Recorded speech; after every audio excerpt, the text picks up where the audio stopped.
start with swings.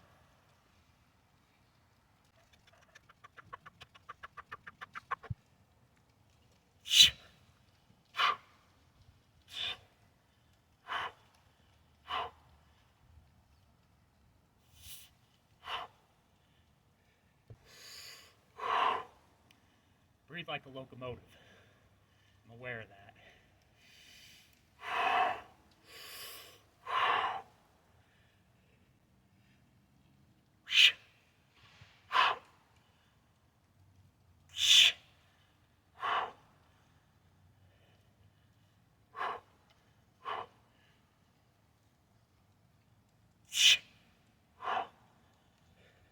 Last weekend, my buddy texted me a photo of a 60-kilo bell.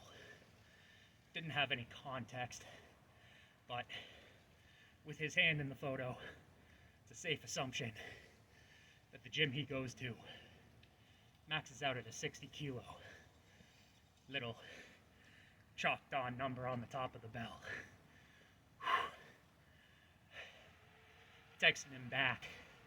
I could clean it, and I'm very confident that I'd be able to clean it, jerk it, right-handed, probably left-handed as well.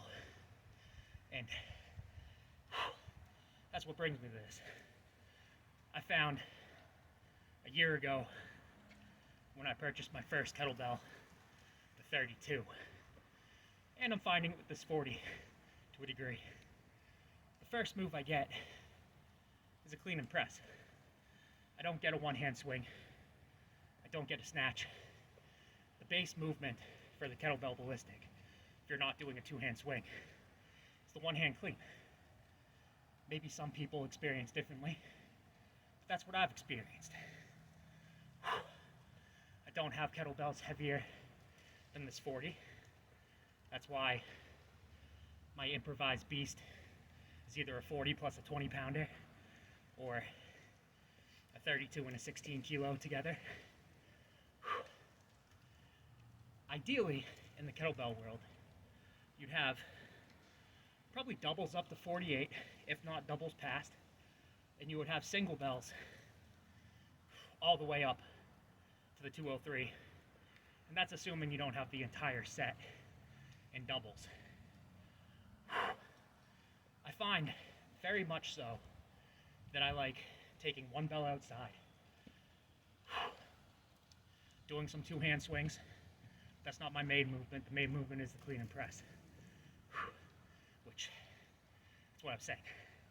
If you had single bells all the way up to the 203 pounder, and you took it as a given that in your genetics you have the ability to be pro strongman strong or elite level weightlifter strong if you're not a heavyweight, if you're stuck to the welterweights, middleweights, weight classes.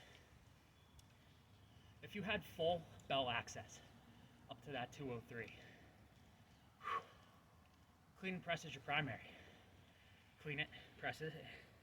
Once you're good for like 10 press reps, you'll be good for a low rep at the next 8 bell jump.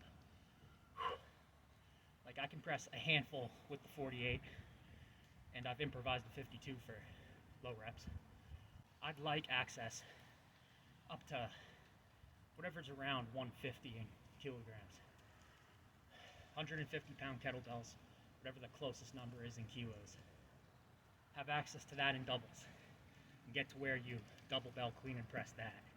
And then keep going past that on single bells for one hand clean and presses. Get to where you're like Bud Jeffries. In strength. I know he passed away mad early,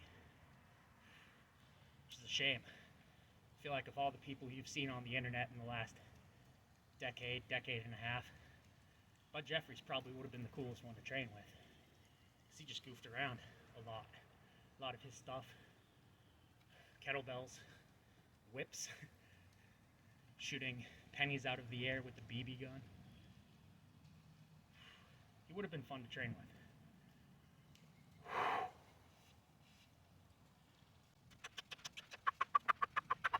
See you tomorrow.